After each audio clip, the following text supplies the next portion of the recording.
Well, gingerbread cookies are a holiday classic. Our partners at Better Homes and Gardens have an easy recipe that we're taking you through it step by step. Get out the mixing bowl and let's get started. Add in whole wheat flour, cinnamon, ginger, baking soda, nutmeg, salt, ground cloves, and mix well. Add 2 sticks of butter in a separate bowl and start mixing. Gradually beat in sugar and continue to mix. Then add egg and mix again.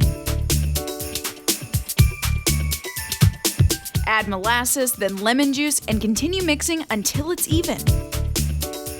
Add the flour mixture, and you know what to do. Mix well. Next, add the remaining flour mixture and stir with a wooden spoon. Next up, break out the saran wrap, put the dough on top, wrap up tightly in a square without any air pockets.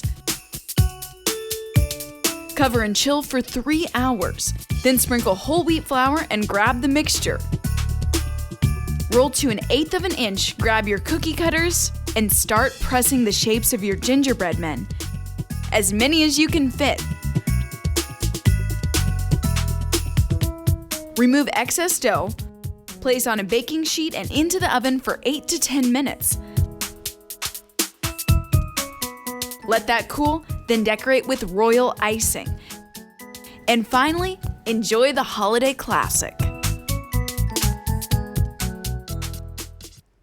And if you end up making a big batch, the best way to store them is to place in layers separated by wax paper in an airtight container. You can store them at room temperature for up to 3 days or freeze undecorated cookies for up to 3 months. For more great tips, go to bhg.com.